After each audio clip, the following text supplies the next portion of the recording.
दोस्तों, कैसे हैं आप सब। मैं उम्मीद करता हूं कि मेरी ये प्रेरणादायक कहानियां, ये वीडियोस आपको पसंद आ रहे होंगे। यदि ये पसंद आ रहे हैं तो प्लीज लाइक, शेयर और सब्सक्राइब जरूर कीजिएगा। आज मैं फिर हाजिर हूं एक नई शिक्षाप्रद कहानी के साथ। कहानी है एक ऊंटनी और उसके शिशु की। शिशु जो अभी छोटा है, अक्सर वह अन्य जानवरों और अपने शारीरिक तुलना में भिन्नता पाता है तो सोच में पड़ जाता है। एक दिन उसने अपनी यह जिज्ञासा अपनी माँ से कही। बोला, माँ, हम लोग के पीठ में कुबड़ जबकि अन्य जानवरों के पीठ में नहीं है, ऐसा क्या है? तो माँ ने उसे समझाते हुए कहा, बेटा, ये हमारे अंदर पानी की एक ब्लैडर है, एक थैली है, जिसमें हम अपनी आवश्यकता अनुसार ढेर सारा पानी भर लेते हैं और जब भी हमें इसकी आवश्यकता होती है हम अपनी प्यास बुझाने में इसे उपयोग में ले लेते हैं। और हमारी ये विशेषता हमें रेगिस्तान में आसानी से सरवाइव करने के लिए बहुत ही हेल्पफुल, बहुत ही सहायक होती है।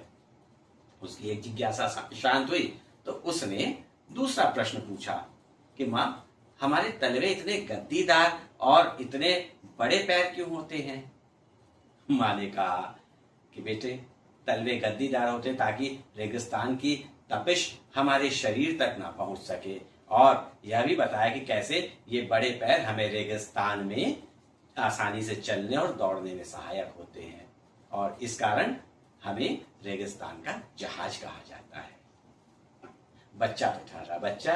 जैसे जैसे उसकी जिज्ञासाएं शांत होती जा रही थी, नए प्रश्न तैयार होते जा रहे थे। अब उसने पूछा कि माँ, हमारी पलकें इतनी घनी और इतनी बड़ी क्यों होती हैं?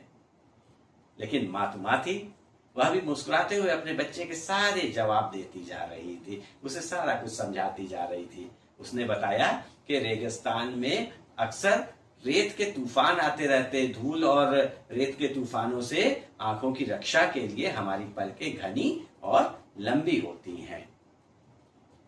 यह बताते हुए उसकी माँ की आंखों में चमक आ गई। वह गर्व से सर ऊंचा उठा ली। क्यों? क्योंकि उसके मन में यह भाव आया कि कैसे हम रेगिस्तान में अन्य जानवरों की अपेक्षा ज्यादा सुगमता से रह सकते हैं। लेकिन उसके शिशु का जो अगला प्रश्न था वह उसके आंखों की उस चमक को छीन लेता है, उस मुस्कान को धूमिल कर देता है, क्योंकि शायद इस प्रश्न का जवाब उस माँ के पास नहीं था। उस शिशु का प्रश्न था कि माँ, हम तो यहाँ जू में हैं, हमारी इन सारी क्वालिटीज का यहाँ पर क्या महत्व है? हम इसको कहाँ यूज करें? दोस्तों, पशु तो पशु ठहरे, उनकी अपनी मजबूरियां थी, लेकिन क्षण भर को यदि हम उस ऊंटनी और उस शावक को हटा करके सोचें तो क्या ये कहानी हमारी और आपकी दास्तान ही बयां करती है? हमारे अंदर भी ऐसी बहुत सारी क्वालिटीज हैं, लेकिन हम सही समय पे सही जगह ना होने की वजह से उन क्वालिटीज का प्रॉपर यूज नहीं कर पाते हैं, जिसकी वजह से हमारी ये क्वालिटीज हमारे लिए महत्वहीन हो जाती हैं, जिनकी अहमियत खत्म हो जाती है।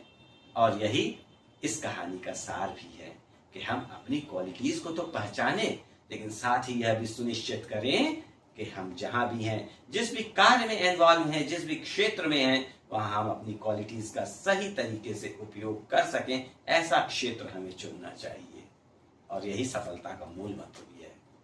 फिर मिलेंगे एक नई कहानी के साथ, तब तक जय हिंद।